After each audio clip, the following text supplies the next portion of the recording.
Hey everybody, and welcome to my very first video of my brand new channel, Piper 235 Pilot. I wanted to start this channel to kind of document some of the flights we take. My wife and I fly together quite a bit. She's an avid golfer. She played golf in college, and I'm an avid golfer as well. And we make flights from here to there to play different golf courses, and so I thought it'd be cool to kind of document some of that. A little bit about myself, not that anybody really cares because nobody really knows me. I'm 55 years old, and I just got my pilot's license a year and a half ago. I started when I was 20 or 19 years old. I started. My dad was an ag pilot in Louisiana.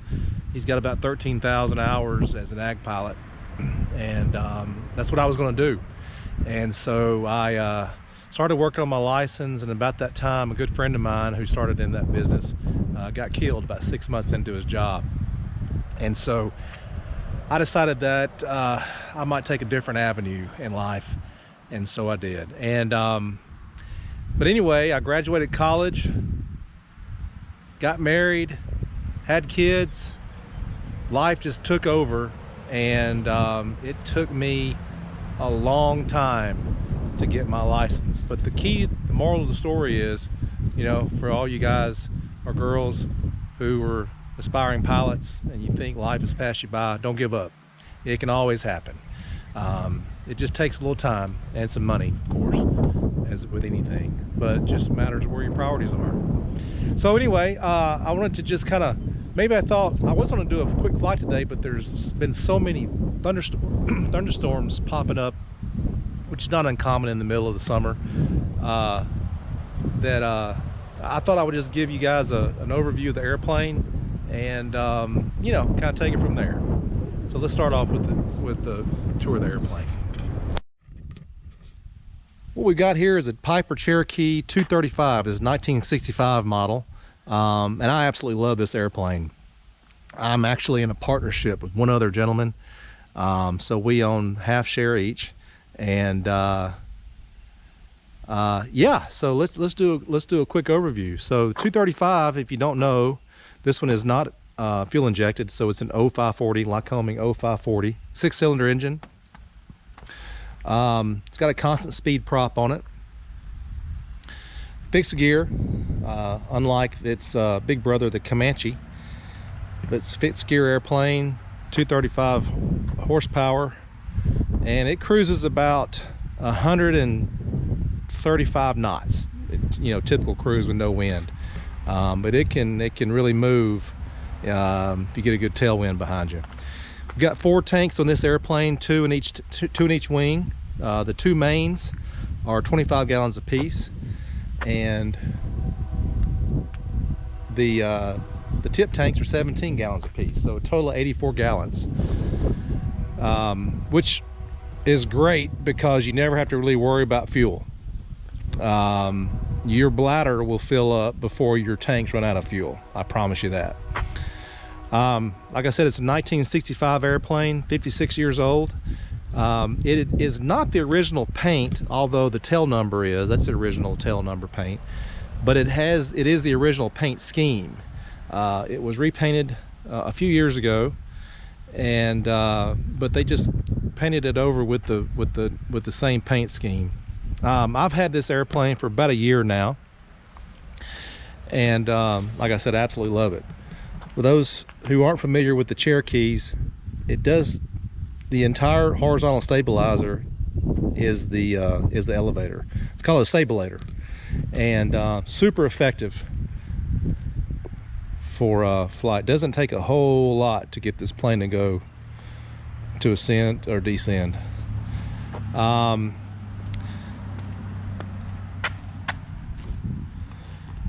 Luggage compartment there. Cool thing about the 235 is it's got a useful load of 1,300 pounds, a little over 1,300 pounds. So it can really haul. I probably can't put 1,300 pounds in here unless I had 4 big boys in here with me. Yeah, so let's step inside and have a look. The seats in this airplane are all original, believe it or not. This is original vinyl. Would love for it to be leather, but it's not. Yeah, so front and back are all original. This is just a booster seat we had in here for a young kid the other day.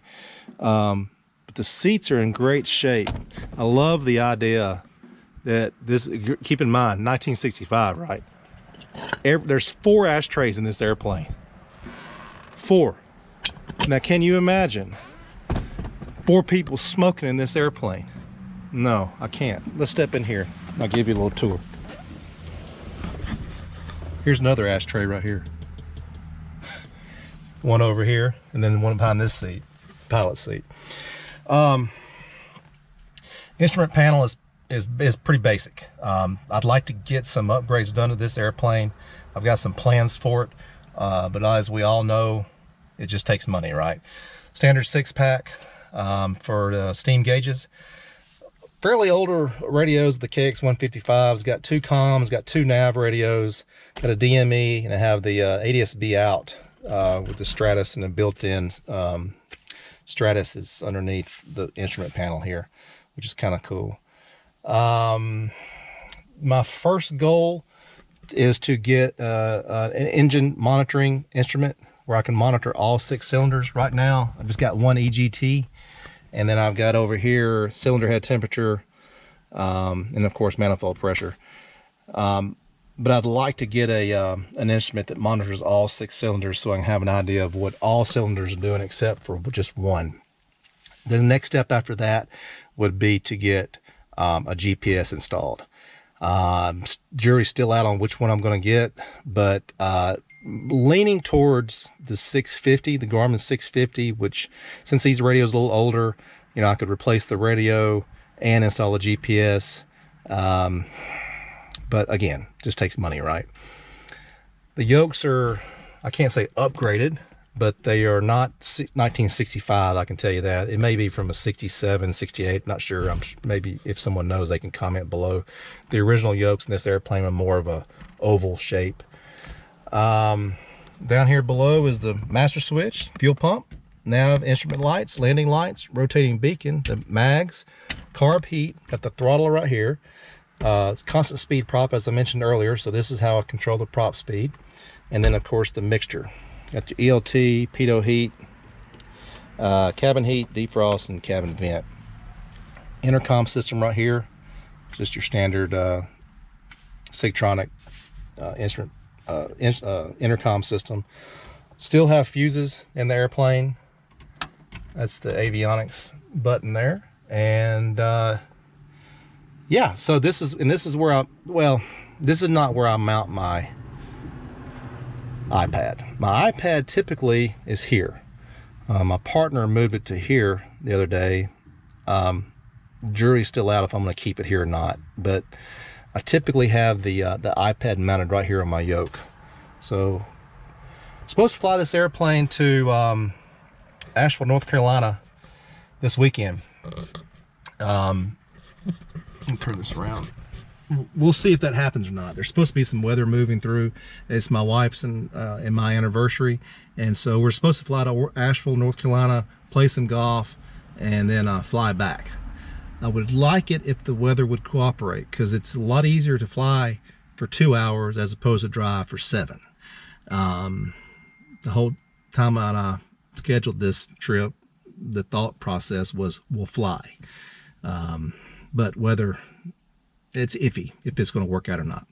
Hope it does. If it does, we'll document it. And I'm going to have one camera under the wing and one camera up here above our heads so you guys can see the instrument panel and some of the flight. And we'll document some of it and some of the golf. Yeah, and hope to have a good time. I appreciate you guys watching this video. If you want to subscribe to the channel, go ahead and do. I hope you do. I'm excited for the content we're going to put out here. I hope it'll be exciting. I don't know if exciting is the right word. I hope it'll be interesting. Yeah, so we'll catch you guys on the next video, which hopefully will be our flight to Asheville, North Carolina. Take care, everybody. See you. Bye.